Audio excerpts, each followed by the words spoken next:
Allahu Allahu Allahu Allah. Yang perlu diketahui dalam masalah alam barzah adalah semua orang yang punya dosa, semua orang yang punya dosa dan tidak sempat bertaubat di dunia, maka sudah cukup mendatangkan azab kubur padanya. Walaupun dia belum tentu masuk ke neraka. Karena untuk masuk ke neraka harus ada timbangan amal hari kiamat. Beda kalau orang kafir dan orang musyrik. Orang munafik itu tidak ada lagi timbangan amal. Mereka sudah langsung diseret ke dalam api neraka. Ditimbang amal ini adalah orang-orang yang beriman. Orang yang beriman kepada Allah tapi masih punya dosa, maka ditimbanglah amalnya. Melalui timbangan inilah nanti dilihat, kalau amal baiknya lebih banyak, maka dia masuk ke dalam surga. Kalaupun amal buruknya lebih banyak, masih dilihat lagi, apakah Allah masih mau memaafkan dia, atau misalnya dia masih bisa mendapatkan syafaat saudara-saudaranya, kerabatnya, orang yang kenal dia, atau Rasulullah SAW sendiri, bisa saja. Jadi dia bisa saja selamat ke surga. Jadi untuk masuk ke neraka itu ada proses, tapi azab kubur nggak ada prosesnya. Siapapun meninggal punya dosa, teman-teman sekalian, hati-hati. Sekecil apapun dosa itu sudah cukup mendatangkan siksa kubur, walaupun belum tentu dia masuk ke dalam api neraka. Jadi jangan dianggap remeh. Makanya kisah yang masyhur berhubungan dengan masalahnya adalah kisah Utsman bin Affan radhiyallahu anhu yang pernah menziarahi kuburan lalu terisak-isak menangis seperti anak kecil. Lalu beberapa teman-temannya di zaman khilafah beliau berkata, wahai Amir Mu'minin, kenapa anda menangis melihat kuburan? Padahal Nabi SAW sudah menjamin buat anda surga. Dan anda ini siapa? Terkenal anak mantunya Nabi SAW, ya, dapat jaminan surga. Nabi sebutkan lisannya langsung, Utsman di surga, dijamin. Bagaimana bisa anda menangis seperti ini? Jawaban Utsman radhiyallahu anhu sangat bijak. Orang yang beriman dan berilmu punya jawaban yang tepat. Dia mengatakan Rasulullah SAW menjamin buat saya surga, tapi tidak menjamin saya selamat dari siksa kubur. Dari mana jaminan saya disiksa dulu di kubur? Nanti saya masuk surga betul, tapi di kubur disiksa dulu karena masih ada dosa. Maka pemahaman yang dikeluarkan oleh para ulama tentang tadi saya bilang, dosa itu sekecil apapun sudah cukup untuk membuat adanya siksaan, gitu kan? Itu karena pernyataan Utsman bin Affan yang menyebutkan statement tadi, gitu kan? Jadi kita harus memahami poin ini teman-teman sekalian. Makanya jangan pernah tunda minta maaf sama orang. Jangan pernah tunda mengembalikan haknya orang lain. Jangan pernah menganggap remeh dosa-dosa kecil. Tidak boleh sama sekali. Karena kita akan lihat nanti salah satu penyebab azab kubur adalah tidak cebok pada saat kencing.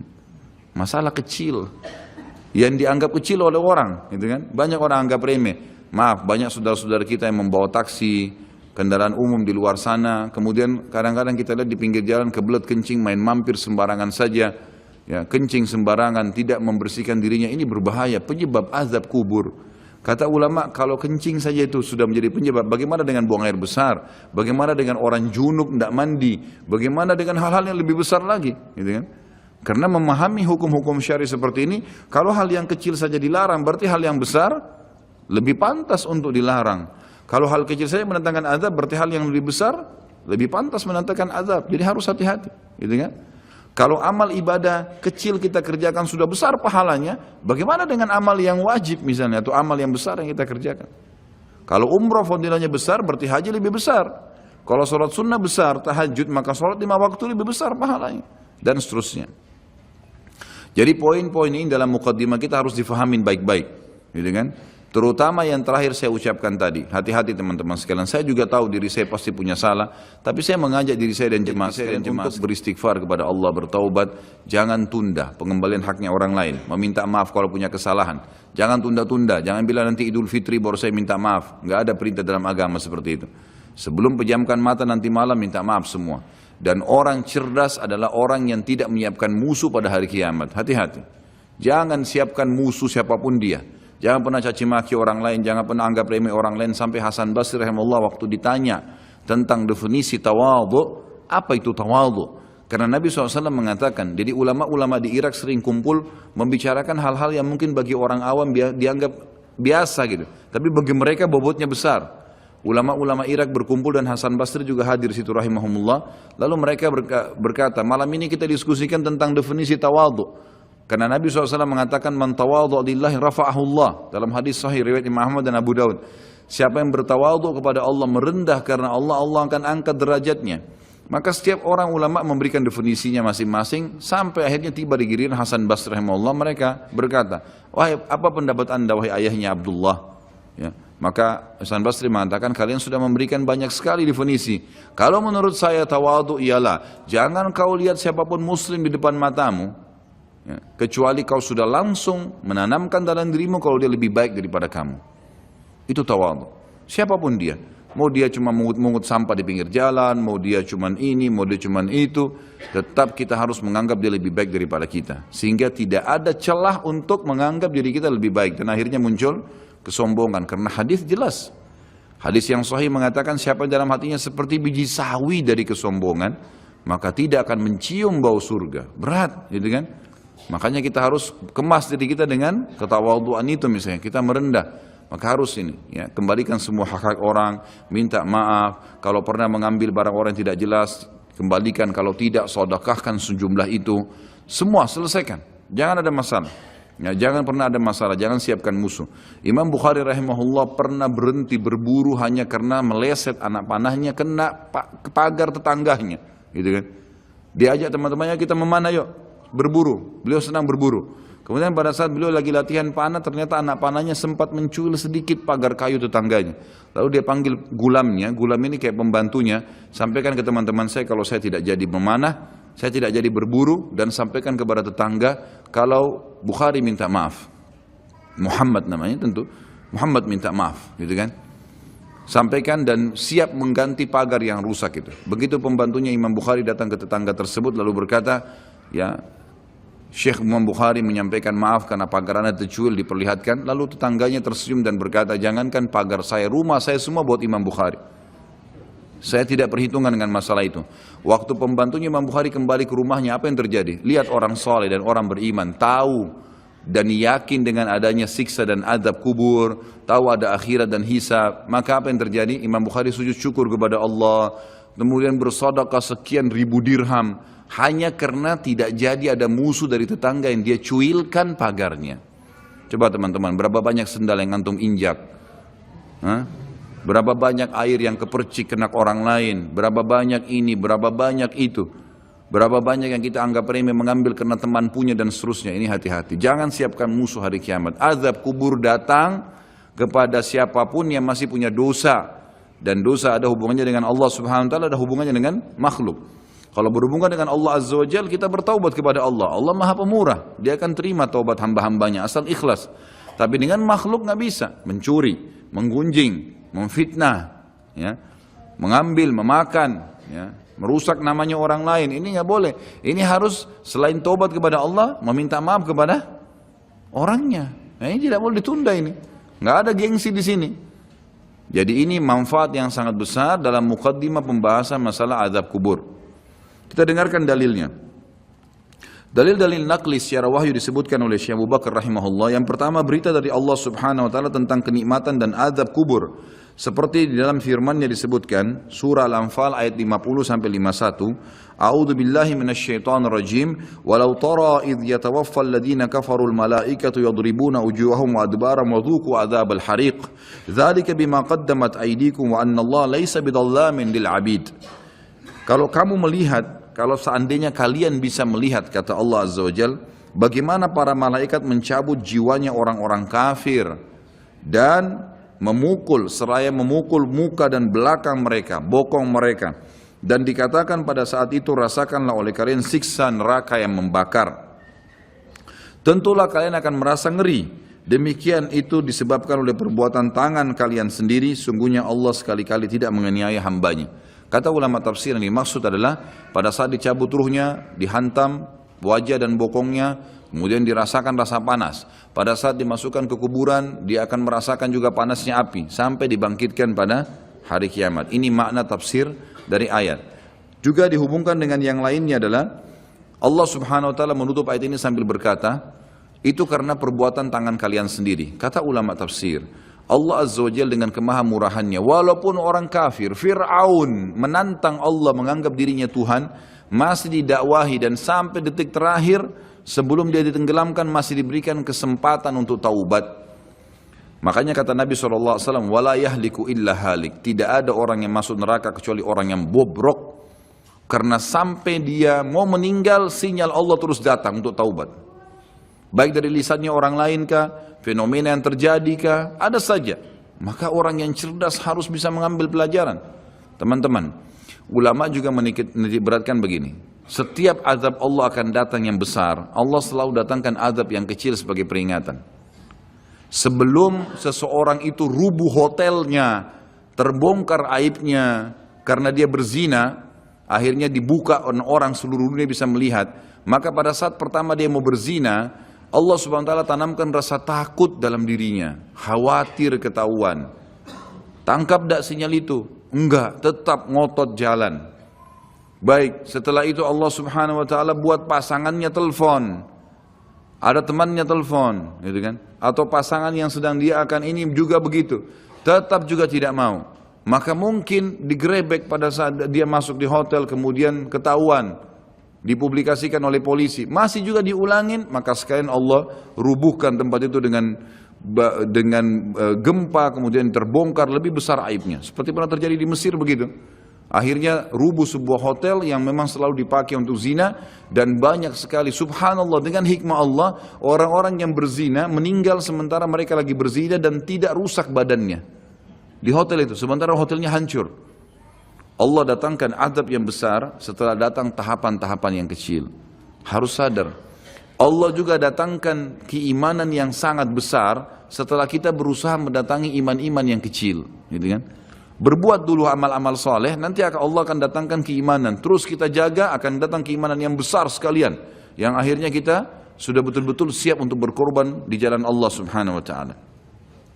Jadi ini yang dimaksud dengan firman Allah tadi di penutupan ayat Al-Anfal ayat 51, itu adalah perbuatan tangan kalian sendiri. Sampai sebelum meninggal, sebenarnya kalian masih bisa selamat dari azab kubur, dari azab akhirat, dari siksaan malaikat dalam mencabut ruh, asal memang kalian dasarnya taubat.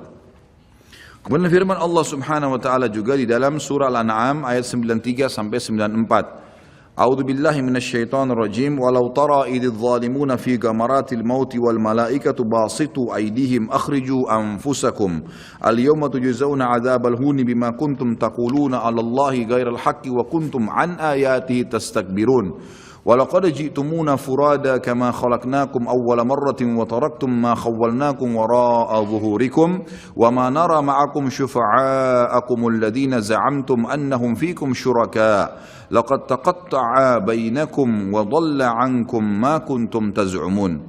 Alangkah dahsyatnya sekiranya kalian bisa menyaksikan bagaimana orang-orang zalim. Zalim di sini kata ulama masuk kafir dan fasik.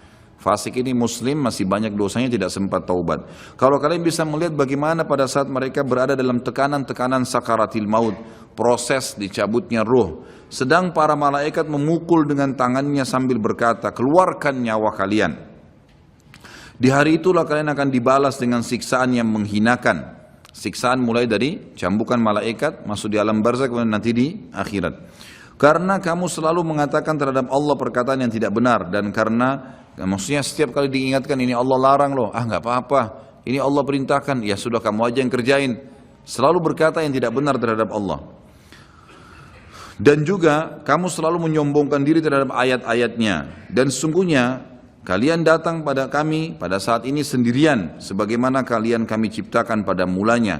Dan kalian tinggalkan di belakang kalian di dunia apa yang telah kami karuniakan kepada kalian, rumah, kendaraan, harta dan seterusnya, dan kami tiada melihat beserta kalian pemberi syafaat yang kalian anggap bahwa mereka itu sekutu-sekutu Allah di antara kalian. Mana teman-teman, mana patung yang disembah, mana jimat yang dipakai, mana jin yang sering dipanggil.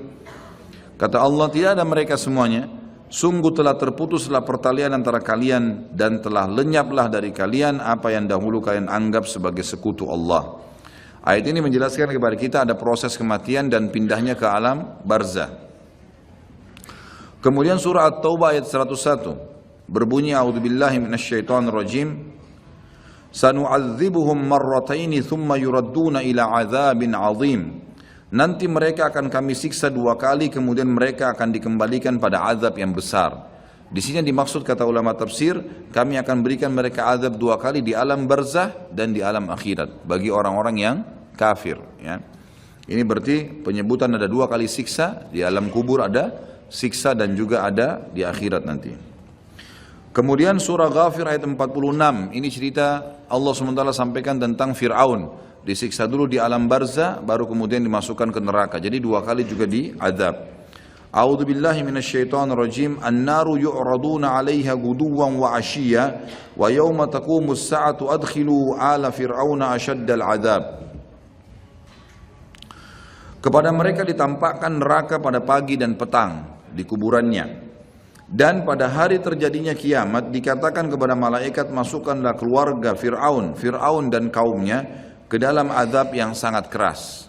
Kata ulama tafsir, makna ayat ini jelas akan ada azab alam barzah ya, dan juga ada azab akhirat bagi Fir'aun atau orang yang kafir.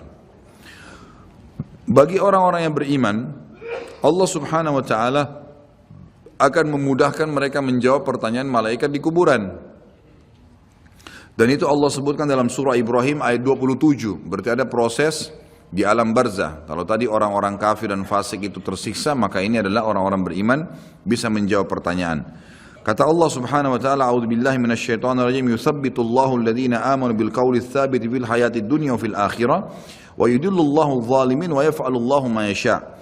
Allah meneguhkan iman orang-orang yang beriman dengan ucapan yang teguh di dalam kehidupan dunia dan di akhirat. Kata ulama tafsir, kehidupan dunia adalah orang-orang beriman kalau pelajari agamanya, setiap kali ditanya kenapa kamu sholat, kenapa kamu puasa, kenapa kamu jujur, kenapa kamu begini, maka dia bisa menjawabnya di dunia dan di akhirat. Kata ulama tafsir, akhirat adalah pertanyaan malaikat di kuburan dan juga nanti pada saat ditimbangan amal hari kiamat. Dan Allah menyesatkan orang-orang zalim dan berbuat apa yang dia kehendaki. Maksudnya orang-orang zalim tidak bisa menjawab pertanyaan malaikat di dalam kuburan. Ini semua ayat-ayat Al-Quran yang menjelaskan tentang adanya azab atau alam barzah, ada azab dan ada nikmatnya. Kita dengarkan hadis Nabi SAW. Poin kedua dalam kitab kita ini adalah informasi Rasulullah SAW mengenai hal itu. Seperti dalam sabdahnya, innal abda idza wudi'a fi qabrihi wa tawalla anhu ashabu wa innahu la yasma'u qar'ani 'alihim atahu malakani fayaq'idani fayaqulani lahu ma kunta taqulu fi hadha ar-rajul li Muhammadin sallallahu alaihi wasallam fa amma al-mu'minu fayaqul asyhadu annahu abdullahi wa rasuluhu fayuqalu lahu unzur ila maq'adika minan nari qad ab'adaka Allah bihi maq'adan qad abdalaka Allah bihi maq'adan minal jannati fayarahuma jami'a. وأما المنافق أو الكافر فيقولان له ما كنت تقول في هذا الرجل فيقول لا أدري كنت أقول ما يقول الناس فيقال له لا دريت ولا تليت ويضرب بمطارق من حديد ضربة فيصيح صيحة يسمعها من يليه من غير الثقلين. Sesungguhnya seorang manusia apabila telah diletakkan di dalam kuburnya dan ditinggalkan oleh para pengantarnya, sesungguhnya ia masih mendengar bunyi gesekan sendal mereka. Lalu ia didatangi oleh 2 malaikat. Kemudian 2 malaikat itu mendudukkannya dan berkata kepadanya, bagaimana menurut keyakinanmu tentang laki-laki itu? Yang dimaksud adalah Nabi Muhammad SAW. Maka seseorang mukmin akan menjawab, aku bersaksi bahwasanya dia adalah hamba dan utusan Allah. Lalu dikatakan kepada mayat tersebut, lihatlah tempat dudukmu dari neraka telah diganti oleh Allah dengan tempat duduk dari surga. Si mayit pun melihat kedua tempat tersebut. Adapun terhadap orang munafik atau orang kafir, maka kedua malaikat akan bertanya kepadanya, bagaimana menurut keyakinanmu tentang laki-laki itu? Maksudnya Nabi Muhammad SAW. Maka ia akan menjawab, aku tidak tahu. Aku mengikuti apa yang diyakini banyak orang. Lalu dikatakan kepadanya, kamu tidak tahu dan juga tidak mengikutinya. Sambil dipukul 1 kali dengan palu yang terbuat dari besi, sehingga ia berteriak keras dan dapat didengar oleh semua makhluk kecuali jin dan manusia. Hadis ini riwayat Imam Bukhari. Ditambah dengan riwayat yang lain, sama juga sahih, kata Nabi SAW, lalu malaikat mencambuknya dengan besi. Ini tidak disebutkan dalam buku sini, saya tambahkan, ditambukkan dengan besi yang semua makhluk Allah mendengarkan kecuali jin dan manusia. Dan kalau jin dan manusia mendengar pencambukan tersebut, maka mereka akan meninggal seketika karena kerasnya cambukan itu. Hadis ini menjelaskan kepada kita tentang adanya azab kubur. Selanjutnya hadis Bukhari juga, di mana Nabi SAW bersabda, "Idza mata ahadukum urida alaihi maq'aduhu bil ghadati wal 'ashi. In kana min ahli an-nar fa min ahli an-nar fa yuqalu lahu hadha maq'aduka hatta yab'atsaka Allahu ila yaumil qiyamah." Apabila salah seorang dari kalian meninggal, maka ditampakkan kepadanya tempat duduknya di waktu pagi dan petang. Jika orang itu termasuk penghuni neraka, maka tempat duduknya dari penghuni neraka. Lalu dikatakan kepadanya, inilah tempat dudukmu sampai Allah membangkitkanmu nanti pada hari kiamat. Jadi sambil disiksa, sambil diperlihatkan pada pagi dan sore hari tempatnya di api neraka. Perlu kita tahu juga, ulama memberikan gambaran setiap manusia, beriman atau kafir, mereka punya tempat di surga dan di neraka. Kita semuanya punya tempat di surga dan di neraka. Dua-duanya kita miliki. Fon diambil dulu.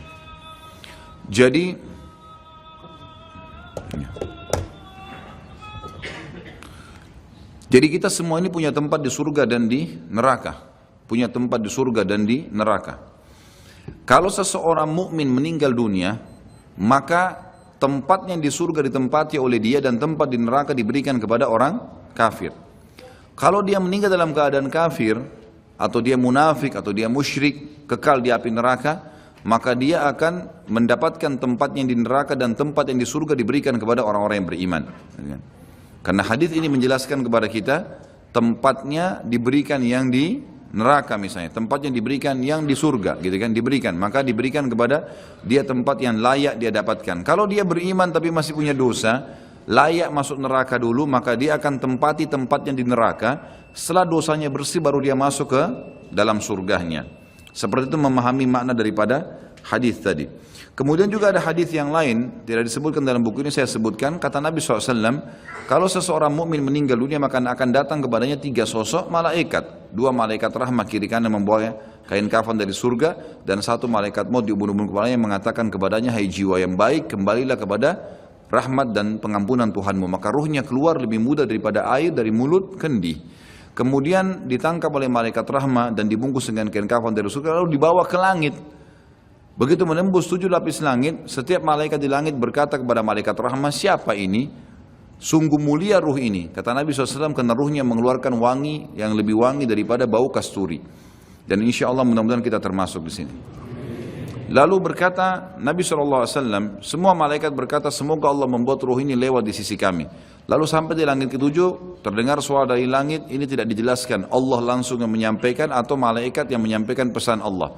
Maka dikatakan, catatkan hambaku ini termasuk penghuni surga, kembalikan dari dunia, di sana saya ciptakan, di sana pula saya akan bangkitkan. Diantarlah jenazahnya, ruhnya bersama jenazahnya diantar oleh kerabatnya, lalu 3 langkah pengantar masih meninggalkan tempat tersebut, dia masih mendengar suara sandal mereka. Sampai setelah 3 langkah, maka malaikat datang mendudukkan dia lalu bertanya, siapa Tuhanmu, siapa nabimu, apa kitabmu? Kalau dia orang mukmin, dia menjawab sebagaimana tadi dalam Al-Quran yang disebutkan dalilnya ya, yang dalam surah Ibrahim ayat 27 itu. Kata Nabi SAW, kalau kalian mau bacalah ayat itu, yuthabbitullahu alladhina amanu bil qawli tsabit fil hayatid dunya wa fil akhirah. Al-ayah. Allah akan tetapkan di lisan orang-orang beriman untuk menjawab pertanyaan di dunia dan juga di akhirat. Akhirat termasuk alam barzah. Maka dia jawab, Tuhanku Allah, Nabiku Muhammad, kitabku Al-Quran. Setelah itu dibukakan baginya pintu neraka. Dia ketakutan melihat azab, siksaan, orang teriak, api yang berkobar-kobar, luar biasa. Sebagaimana juga nanti akan kita bahas kalau membahas masalah neraka. Neraka itu nanti akan penuh, ya, akan penuh tergenang dengan nanah dan darah penghuni neraka, dan akan menjadi minuman dan makanan penghuni neraka itu sendiri. Naudzubillah. Maka dia ketakutan. Lalu kata malaikat, lihatlah dari apa Allah selamatkan dirimu. Dulu kau bisa masuk sini, tapi karena kau patuh, kau beriman, beramal soleh, kau selamat. Ditutup, dibuka pintu surga, dayang-dayang, permadani, istana, buah-buahan. Dia kagum. Kata malaikat, ini tempat kau sekarang. Maka dia pun berdoa mengatakan, ya Allah cepatkan waktu karena aku ingin masuk ke dalam surgaku. Lalu kemudian datang di sebelahnya orang yang tampan, bajunya bersih, badannya wangi. Lalu dia kagum mengatakan, siapa kamu ini? Kata dia, saya amal baik yang akan menemani kau sampai hari kiamat. Salat anda, ini hadir di majelis ilmu seperti ini, puasa, sedekah, bakti dengan orang tua, kerjakan saja itu sampai mati, insya Allah akan menemani kita di kuburan. Lalu kemudian ya dia ditemani oleh amal tersebut. Lalu Allah SWT berfirman, kata Nabi SAW, lalu Allah berfirman berkata kepada para malaikat, lapangkan kuburan hambaku ini seluas pandangan matanya, dan ya bukalah jalannya supaya dia bisa lihat tempatnya di surga, karena dia belum bisa masuk setiap pagi dan petang hari. lalu jadilah kuburannya taman dari taman surga. Gitu. Kemudian sebaliknya kalau orang fasik atau orang kafir, fasik orang yang banyak dosanya, tidak sempat taubat tadi, dan orang kafir, prosesnya sama. Datang malaikat maut diubun-ubun kepalanya dan dua malaikat kiri kanan azab, penyiksa bawa kain kafan dari neraka. Lalu malaikat maut berkata, hai jiwa yang busuk, keluar kepada murka Tuhanmu. Maka dia berserakan di tubuhnya, nggak mau keluar. Malaikat pun menarik dengan keras sambil berkata, kau pasti akan keluar. Maka ditariklah dengan keras seperti bulu domba yang dibasahkan, dililitkan di pohon berduri lalu ditarik dengan keras sehingga berantakan bulu domba itu. Lalu dibungkus dengan kain kafan dari neraka, dibawa ke langit. Baru di langit pertama semua malaikat nolak, tidak ada yang mau menerimanya. Sambil berkata kepada malaikat azab, ruhnya siapa ini? Sungguh buruk ruh ini. Kata Nabi SAW, karena ruh itu mengeluarkan bau yang lebih busuk daripada bau bangkai. Lalu kemudian kata Nabi SAW, terdengar suara dari langit, Allah berfirman, catatkan hambaku ini termasuk penghuni neraka. Kembalikan dia di dunia, di sana saya ciptakan, di sana pula saya akan bangkitkan. Dikembalikan bersamaan jasadnya diantar oleh kerabatnya. Kemudian pada saat mereka melangkah 3 langkah masih dengar suara sendalnya. Lalu datang malaikat mendudukkan dia, menanyakan siapa Tuhanmu, siapa nabimu, apa kitabmu. Kalaupun dia orang muslim hafal mati, tetap jawabannya sama. Innama aqulu kama kana yaqulun nas.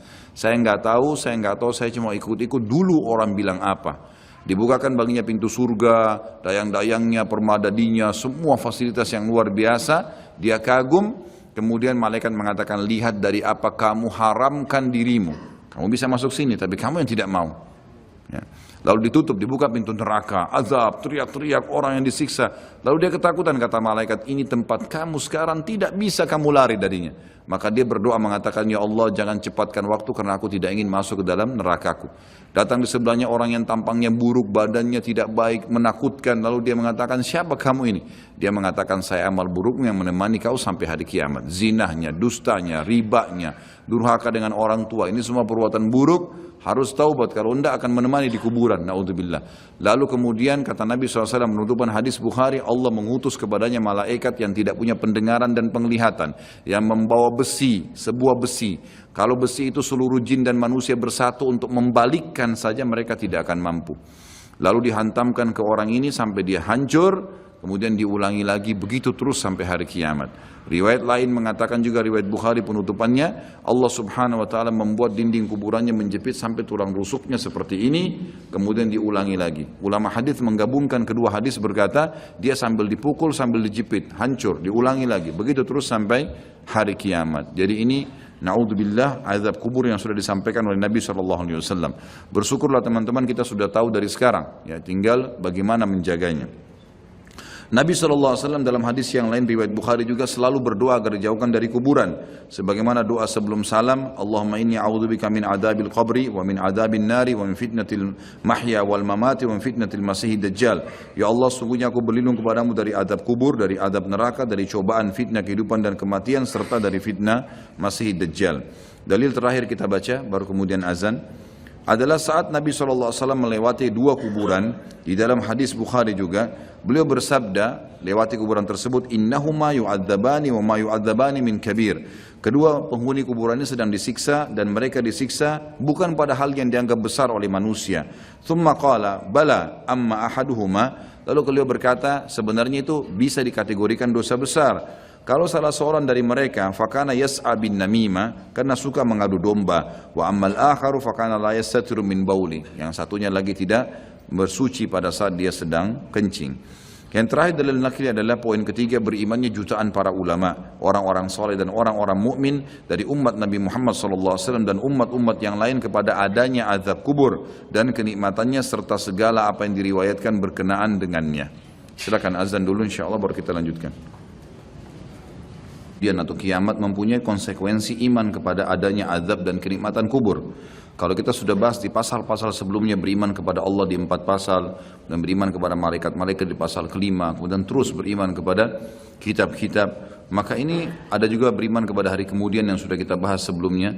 Ini semua memiliki konsekuensi juga sama, adanya beriman kepada azab dan kenikmatan kubur serta segala yang berkenaan dengannya. Sebab semua masalah itu termasuk masalah gaib. Maka barang siapa beriman kepada sebagiannya, maka secara akal sehat ia wajib dan harus beriman kepada sebagian yang lain. Ini secara akal. Yang kedua, masalah azab kubur atau kenikmatannya atau apa saja yang terjadi di dalamnya seperti pertanyaan kedua malaikat bukan hal yang dinafikan oleh akal atau dianggap tidak mungkin, bahkan sebaliknya akal sehat pasti membenarkannya dan memberikan kesaksian akan kebenarannya. Artinya tidak ada sesuatu yang membuat orang menolaknya. Ya, karena itu bisa ditangkap, bagi orang beriman dia bisa menangkapnya. Karena banyak hal-hal yang tidak kelihatan dengan mata itu bisa ya ada, seperti perasaan manusia. Juga nanti akan beliau titik beratkan. Poin ketiga secara akal, menguatkan poin kedua adalah orang yang tidur kadang bermimpi tentang sesuatu yang membahagiakannya, ia merasakannya dan menikmati pengaruh pada jiwanya. Hal ini ia akan bersedih dan prihatin jika ia terbangun di saat sedang asyik bermimpi. Sebagaimana ia juga kadang bermimpi tentang sesuatu yang ia tidak suka dan ia merasa terganggu, di mana ketika ia terbangun ia bersyukur kepada orang yang membangunkannya.